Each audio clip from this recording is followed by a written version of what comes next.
We try to do the right thing, but sometimes we make mistakes that sabotage our budgets. Diane's going to tell us all about them starting right now. This is Debt Free in 30. Here's your host, Doug Hoyes. Diane, welcome back. Thank you. As listeners to this podcast are well aware, you are a certified credit counselor. That's right. Here at Hoyes Michaelis. Couldn't remember the name of my firm. That's pretty bad. And so everybody who files a bankruptcy or consumer proposal has 2 credit counseling sessions with you or with one of our many other credit counselors or trustees. Mm-hmm. So over the years, you have met with hundreds, maybe thousands, maybe millions of people. Millions. I don't know what the exact number is. And so I thought it would be a good idea to have you come in here and go through, from your personal experience, things that you have seen where people are making mistakes that end up sabotaging their budgets, screwing up their money management. Right. So we did show prep here. You gave me a list of the things that occurred to you when I asked you that question. Right. So I want to start off by talking about debt mistakes. So these would be mistakes people make before they come to see us when they've still got debt. Right. And the first one that you put on your list was using debt to extend your income. What are you talking about there? What does that mean? Well, a lot of our clients have obviously this problem of debt. That's what we're in the business for. And to help them out, typically, I tell them it's a 50-50 thing, meaning that the banks typically extend credit to them to say it's great for an emergency. And that's the mentality that people get from that. So they use lines of credits, they use overdrafts, they use credit cards, and they think, okay, I'm going to be able to pay this off. I believe everybody has an intention to pay off their debts. But when you start overextending yourself and you realize, holy smokes, I can't pay this debt, I can't pay this down, it's going to take me 100 plus years to pay it off. Yeah, I spoke to a person yesterday who owns a house. And so she has a mortgage payment and property taxes and a bunch of other things. And I asked her, okay, well, how much do you make? How much are those expenses? And what she was paying for mortgage and property taxes and just living expenses was pretty close to what her paychecks were. Oh, wow. And then, of course, on top of that, well, you got to buy groceries and put gas in the car and do some other stuff. So her debt was funding her life. Right. She was using debt to survive. She had to continually keep borrowing to make things, to make it balance. And so I said, well, you are using debt to extend your income. Right. And I think also with people that, they are not in that situation, they need to use the debt as income because the minimum payments are really high and they end up putting money on the credit card or line of credit, like $600, but then you have to use it again to survive. Yeah. And so you're not making any progress. So what you have to do, obviously, is get to the point where your budget is balanced. So my advice to her was, well, your house has actually gone up in value since you bought it. This may be a good time to sell your house. Right. Use that money to completely pay off your debt. In fact, you'll end up having some extra cash in the bank afterwards. And, find a place to rent that matches more closely with what your income is. Now, that's a hard conversation to have because everybody wants to keep their house. Well, it's my house. It's my home. I'm not, just going, and I want to keep my car because I need it to get to work. I talked to somebody else yesterday who's got a couple of kids. She's got to schlep them back and forth, to daycare and school and activities and so on. Giving up the car is a big deal. So you got to, make some tough decisions. But if you are using debt to extend your income, that's a big problem.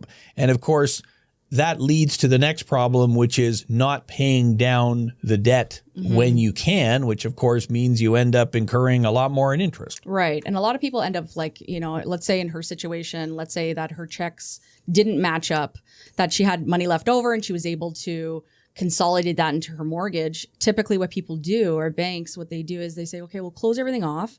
You can't have any credit cards, you can't do this, but then they leave it open.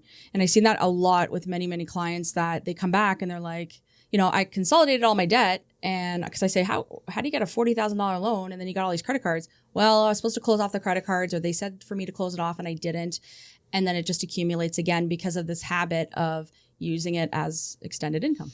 Yeah. And if you get a consolidation loan at Bank ABC, then they will probably just close off those credit cards that are at Bank ABC, but they don't they can't close off the credit cards at all the other places you've got. Right. They make you sign something, but sometimes they just don't do it because they say, well, it's good for your credit to keep it open. But then many people can't handle that. Yeah. And then you end up getting into trouble. So, okay. So that's the debt piece of it. Now let's talk about the people that you're meeting with on a day-to-day basis, mistakes that sabotage your budget. So I want to split this into two areas, the income side of the budget and the expense side of the budget. Income, we don't have a huge amount of control over because, well, I've got a job. This is what I get paid. I can't really tell my boss to pay me double. Right. But what are the kind of mistakes you see people make when they are assessing their own situation, making a budget for themselves? What kind of issues do you see on the income side? So I can give you 2 examples. So typically people, I know that clients that work at Home Depot, for example, they get a bonus potentially yearly. Last year was a fantastic bonus because Home Depot Everybody was doing renos. We're all stuck at home. Yeah. Yep. So, I mean, that's something that sometimes people bank on. They bank on okay, I'm going to get a bonus this year. And then turns out it's not great. And they're just like, now I'm stuck because I was expecting to get, $2,000 and I only got $100.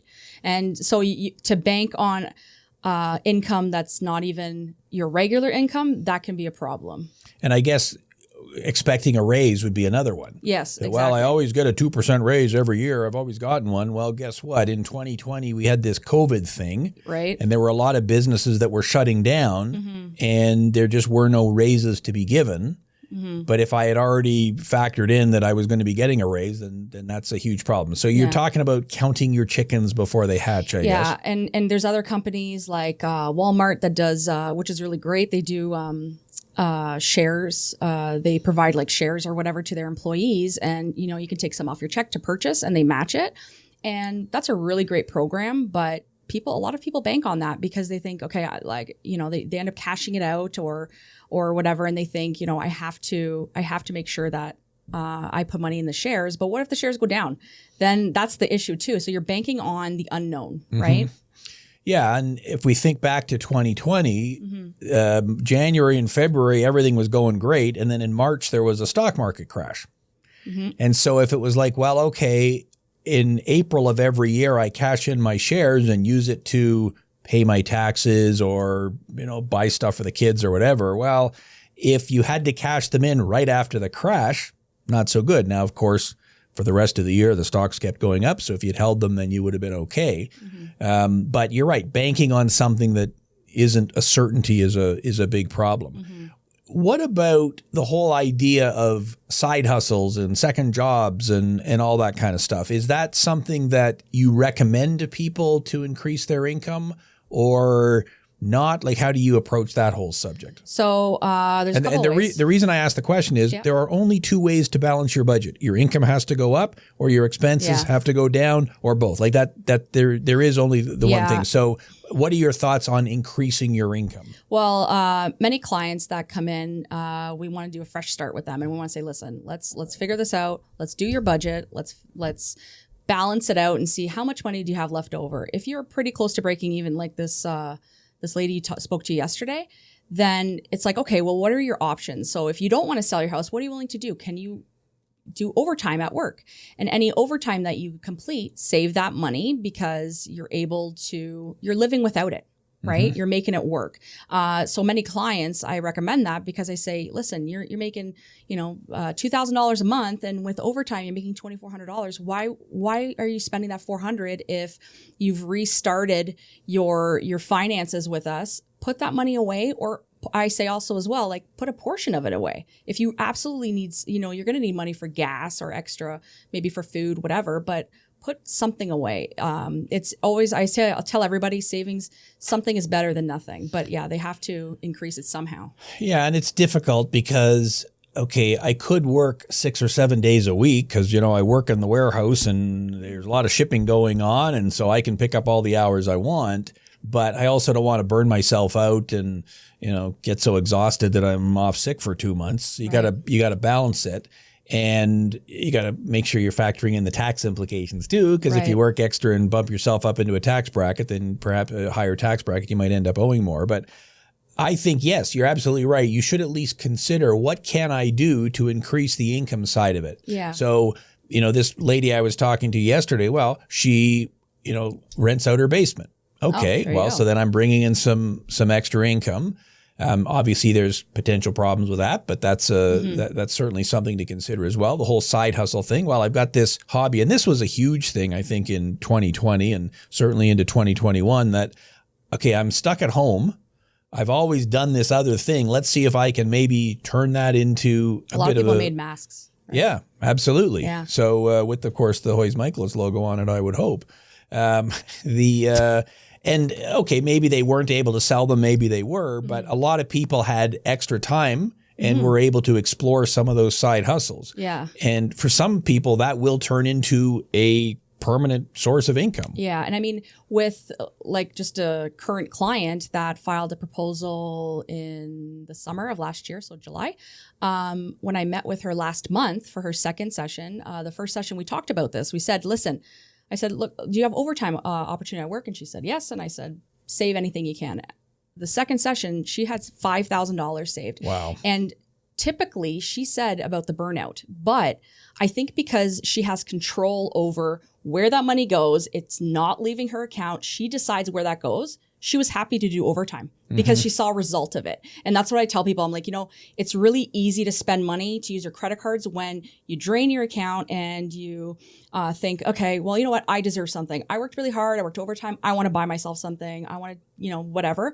But when you work hard and you see a result of it and it sits there, the higher that savings goes, the less likely you are to touch it. Yeah, because I worked hard for that. I'm not just going to go blow it on anything. Hoyes right. Michaelis masks. What do I need one of those for? That seems kind of crazy.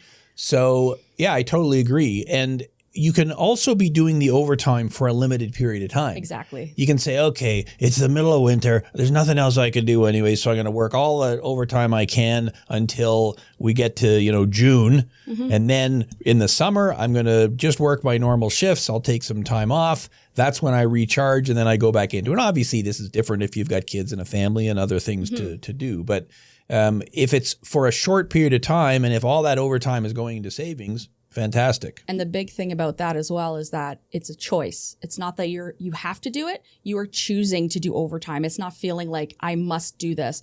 There's, Toyota factory. A lot of people rely there. A lot of clients rely on the overtime, and it's nice that when you see that result, it's kind of like, okay, all this extra money I can put aside. I don't have to worry about it. And it's my choice to do overtime, not thinking, oh, geez, I have to do this in order to make my rent payment. Yeah, because compounding interest works both ways. If you're in debt, the interest piles up, you're digging yourself deeper into a hole. But as you're putting it away, you're actually building it up. And that is pretty satisfying to say, wow, look at this. And so now at the end of the year, I can put some money in my RSP. I'm going to get an even bigger tax break now. Exactly. So that $5,000 I saved becomes $6,000 or $7,000. That's pretty cool. Yeah. And it's building assets. That's what people forget. They think, okay, I want to repair my credit. But at the end of the day, which you mentioned many times, that's for the banks.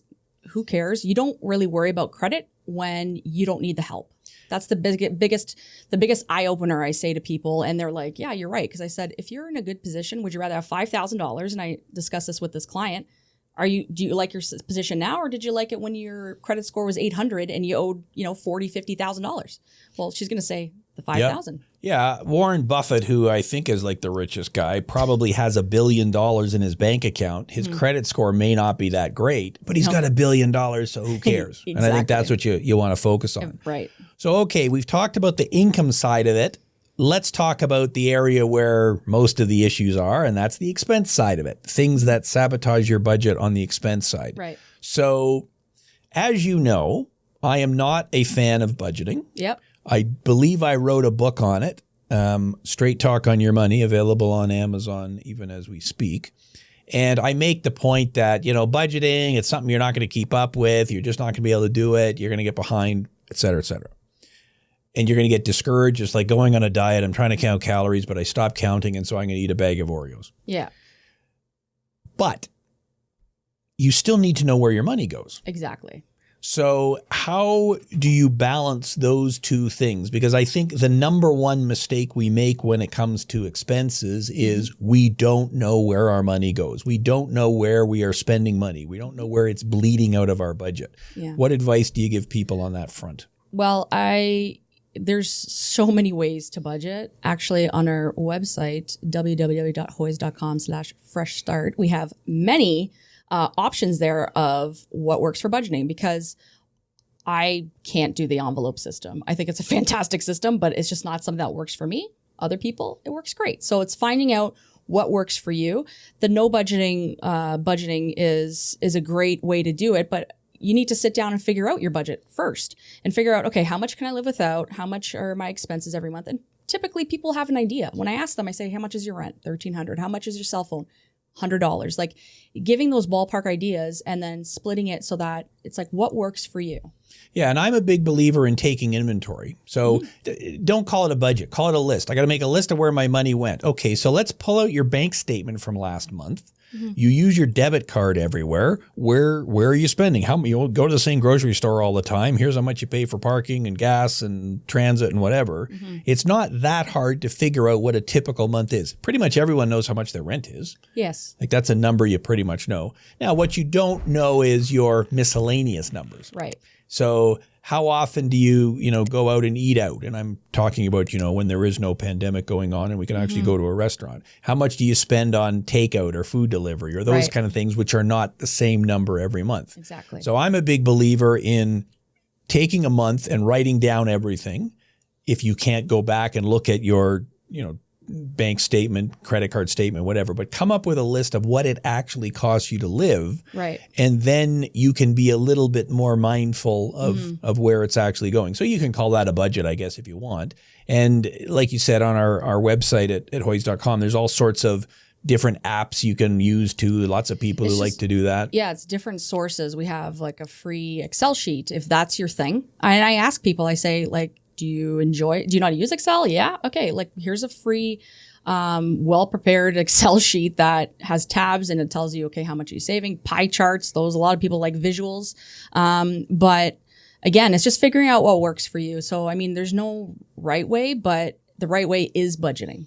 Yeah, the right way is to know where your money's going. So your bank might have an app that keeps track of this. There's other online apps that'll do it. A piece of paper and a pencil works too. Exactly. If you want to go old school on it. So at least you have a sense of where the money is going. Yeah. The lady I talked to yesterday didn't fully have a sense that her income was this much, but her expenses were that much higher. And that becomes a problem because you don't know where it's going. So that's the monthly stuff. Here's what I'm spending on monthly. But of course, you and I have talked many times about the non-monthly stuff. That's the other area where you get into trouble. Give me some examples of non-monthly stuff. A ton of people worry about Christmas, birthdays, small trips that they take on weekends or whatever in the summer. A lot of people don't save up for it. And I think when you're in debt, you end up forgetting about, I say it's the expected, non-expected expenses because, your car needs new brakes. It's got 2% left on it. You're going to have to get new brakes. And it's like, oh my gosh, that's going to cost me, $200 just for the front or whatever. And then the problem is that people forget about these expenses. It's not just, your food, your gas, your utilities. There's extras down the road that you need to save for, which ties into the income piece. So how do you recommend people do that? So let's talk about my birthday, which I think is something everybody wants to save for. And it's easy to remember because it's right around Canada Day. So that's how everybody remembers it. So what is your advice then for saving for something that happens once a year? A birthday, Christmas, something like that. How do you recommend doing that? Well, again, it's looking at the budget and seeing, okay, what can you change? Because at the end of the day, it's not my decision to, say, well, you got to cut out your cable. Maybe that's important to you. And it's figuring out, and I tell everybody, you either need to take something out or bring more money in. That's your choices. There's only two choices. There's only two. So it's finding out how much money do you have left over? Okay, how much can you save up until that point? And that's how much you'll have. If you need more money to save, then you need to save more money. So you're saying if Christmas, presents and going to visit grandma and buying the turkey and everything is going to cost $1,200, then I need to save $100 a month. If I get paid twice a month, I've got to save $50 every paycheck. Yeah. And I think I've mentioned this before on a previous podcast that there was a woman client, I don't know, when I first started being a credit counselor, and I was impressed because she worked minimum wage and at the time was $11 an hour. She had her daughter living with her, granddaughter, and she was able to save for Christmas because every time she went to Walmart to do her groceries, she's like, do you mind putting another $2 on here? Can you put $3? She was able to get her grandson an iPad that year. And it was like so impressive because yes, she has to use it there. But I mean, at a place like Walmart, she's consistently going and she knows what she's buying already. So, and she forgot, she didn't even know how much. It's just, the point being is that any little bit helps. Anything is better than zero. Yep. And you can do that with a separate savings account. You can do that with a TFSA, but you just have to do it on a regular basis. And a lot of banks do have, like, you know, when you use your debit card, $1 goes to your savings, something similar to that. So it's definitely something to look into. Do what works for you, and be realistic about it. And realistic, I guess, gets into the whole wants versus needs discussion. Right. Yes. So give me your thoughts on that. I mean, that's a pretty well-worn concept. Well, you got to understand what, you know, the difference between wants and needs. Is it as simple as that? No, I mean, everybody's different with that. I can't, like I said, I can't say to you, hey, you know what? Like, I don't think I agree with a $600 car payment, but maybe that's what they need to do in order, just like you said, with that mother that has to drive her kids. I mean, the buses right now, public transportation, if you can avoid that, that's a safety issue. Well, right? Exactly. It's like, well, I don't want to be exposed to any kind of viruses or anything on the bus. And the bus comes once every 15 minutes. And, you know, that really lengthens my day. And in the bad weather or the really hot weather or whatever, and, you know, I got to carry stuff around. And so the car is actually, for some people, it is a need. If my shift at the factory starts at 6 a.m. and the buses start running at 6:30, then a car becomes much more of a need than a want. Right. Whereas there are lots of guys who drive fancy cars that, okay, they probably don't need it. So, but in those situations though, I do ask people, I'm like, how much do you like love this vehicle? Because it's like, you can get something cheaper that, you know, I actually had a client, she was a nurse, or she is a nurse, I should say. And she worked in London and Kitchener, and she had like a Jeep Wrangler. And I said, how attached are you to this vehicle? She was like, I don't want it. It's a gas guzzler. I'm like, all right, surrender that, get a new car. And she's so happy she did, because the amount of money she saved a month on payments, on gas, just so many things. I mean, she got it because of the look of it. Yep. Yeah. Sometimes going practical is better than looks. And again, if you've got lots of money, you can spend it on whatever you want. Exactly. But if you're constrained, then you gotta pick your priorities. Right. Now, are you a big believer in buying for convenience? Do you think that's a thing that gets people into trouble? Or 100%. Yeah. So give me some examples of what buying for convenience means. Okay. So for example, you know what? I had a long week, or coffees every morning, buying lunches because they're only $10, and then, you know, they don't realize it adds up. A lot of these food delivery services like Uber Eats, Skip the Dishes, when you break down a $12 meal after tips, service fees, delivery fees, it's like almost double. And people are utilizing this a lot, because I get it, because of the virus and everything. But a lot of it is convenience, because it's like, you know, you don't crave garbage burgers. You know, you do it because it's like, okay, I'm tired. It's had a long week. I did overtime. I need to feed the kids. And it's strictly convenience. I do crave garbage burgers. So, sometimes.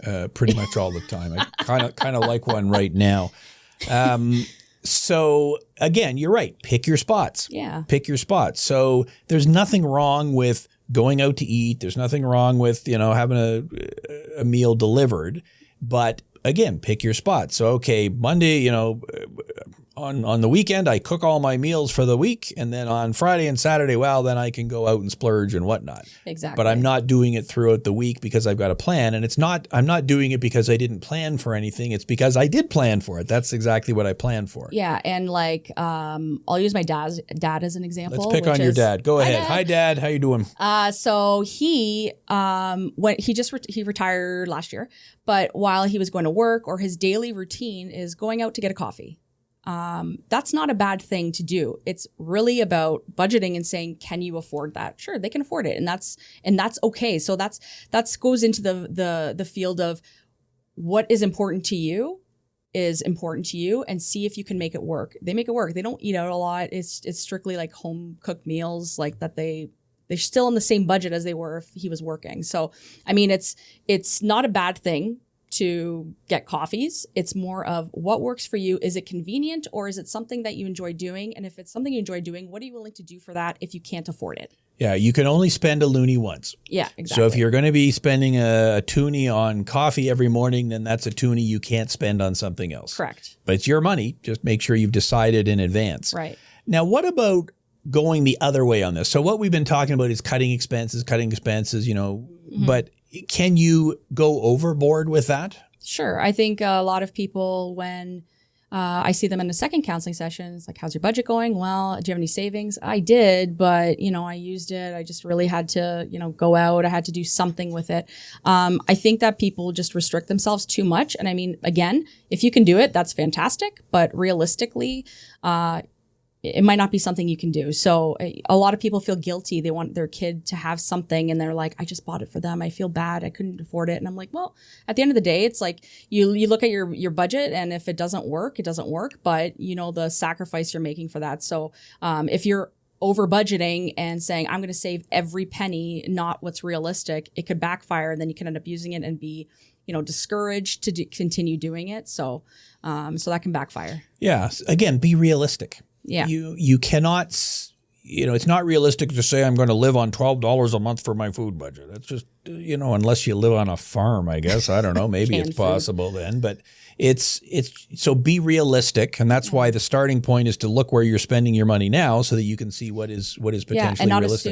And not assuming how much you can save, to think, holy smokes, I can save $400 a paycheck. But realistically, you can only save $150. And typically when I tell people, it's like, if you don't know how much you can save, start with $25 a week or every time you get paid.